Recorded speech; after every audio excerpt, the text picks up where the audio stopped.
Shalom, Bapak Ibu yang kami kasihi dalam nama Tuhan Yesus Kristus.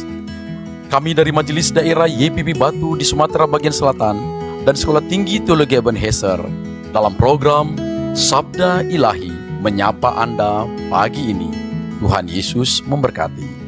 There'll be some moments that just don't make sense. I've seen it happen time and time again. There's just some problems only God can fix. Oh, there's just some battles flesh and blood can't win. There'll be some moments that just don't make sense.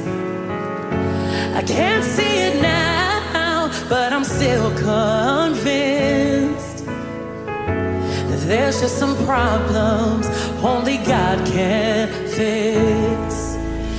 Not by power, not by might, but by the Spirit of the living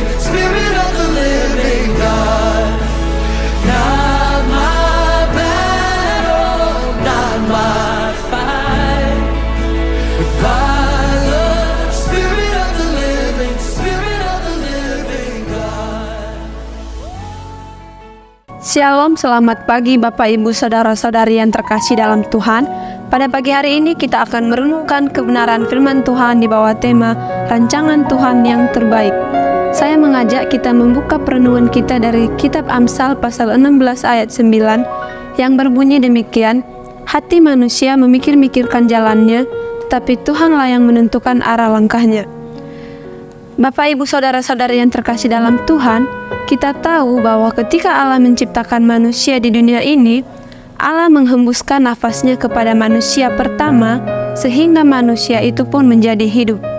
Dan tidak hanya hidup, tetapi manusia itu menjadi segambar dan serupa dengan Allah, dan manusia hidup di dalam kehendaknya Allah.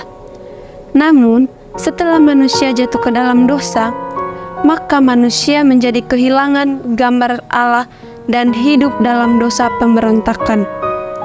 Sehingga dosa tersebut menyebabkan manusia jauh daripada kehendaknya Allah. Kalau sekarang kita bersyukur oleh karena Yesus Kristus, kita memperoleh jalan untuk mengetahui kehendaknya Allah. Sebab apa yang terbaik untuk manusia hanya terdapat di dalam kehendaknya Allah sendiri. Dan di luar kehendaknya Allah, maka manusia hanya akan mendapatkan kecelakaan dan kebinasaan. Tuhan memberikan kepada kita kehendak bebas untuk memilih apakah kita mau masuk ke dalam kehendaknya atau mau ikut kehendaknya kita sendiri. Sangat penting bagi kita untuk memiliki pikiran Allah setiap hari, sehingga keputusan dan tindakan yang kita ambil itu adalah pikiran Allah sendiri. Kalau kita lebih menurut akan keinginan daging atau pikiran kita sendiri, maka dosa sedang mengintip kita. Dan apabila dosa tersebut telah masuk ke dalam kita, ia akan menguasai kita dan kita akan menuai hasilnya.